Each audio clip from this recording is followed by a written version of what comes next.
Health Perspective, Understanding Cultural Influences in Patient Engagement and Advocacy. Lynne Van Poelgeest-Pomfret is the president of the World Federation for Incontinence and Pelvic Problems and a long-standing patient advocate promoting the rights of patients at both national and international levels. She is a member of several advocacy organizations and movements, including the International Alliance of Patient Organizations and the European Patients Forum. Lynne became vice chair of the European Forum for Good Clinical Practice in March 2017 and is keen to actively contribute to their work from the patient perspective. She is unable to join us today, but we have recorded her presentation and comments for you to watch. Good afternoon, everyone.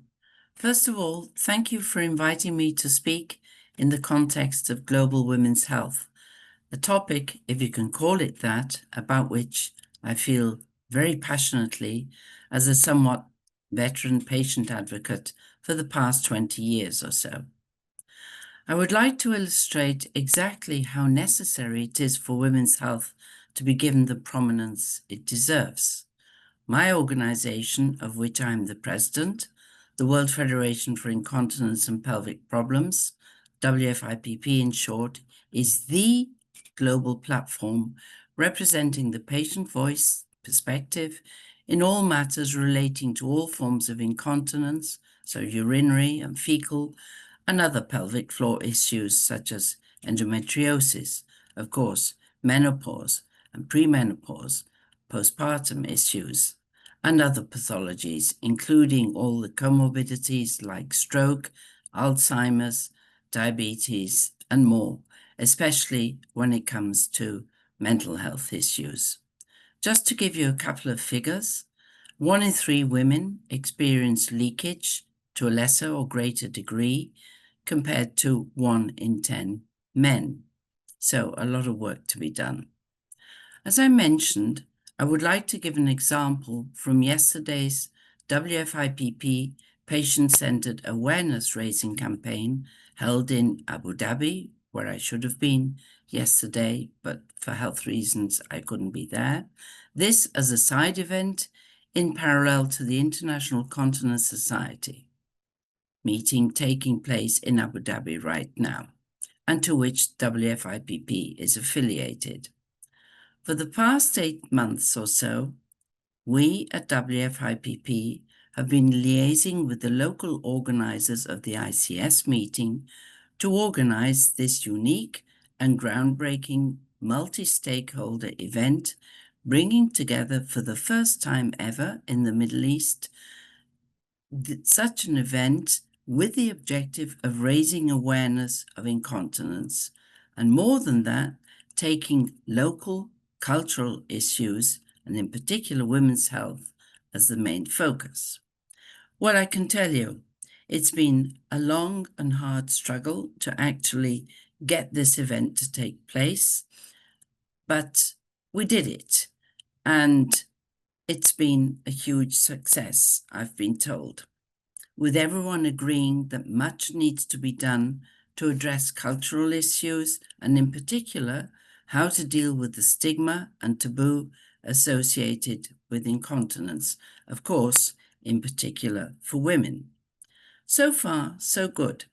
But I can tell you, it's been extraordinarily difficult even to find one single female patient to come forward and tell her story.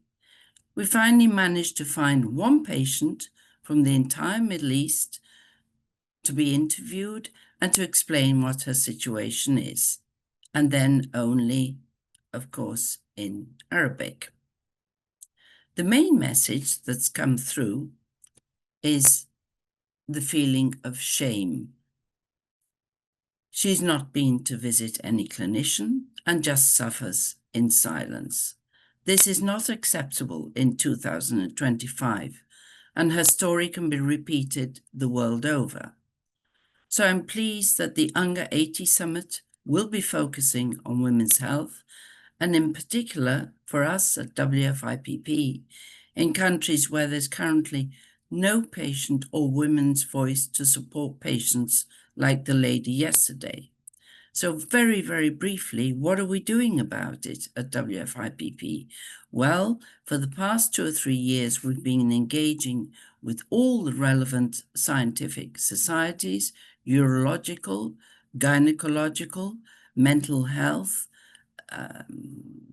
menopause, quite a number of them, and most recently in Paris with the Colorectal Society.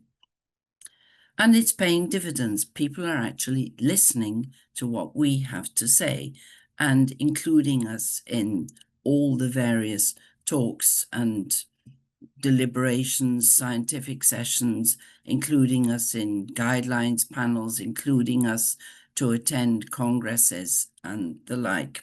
So I do a lot of speaking the world over, especially concentrating on women's health issues.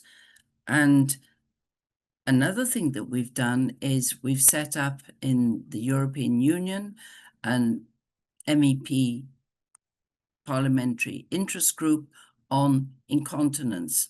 Again, that's unique. There are 12 members currently and more will be coming.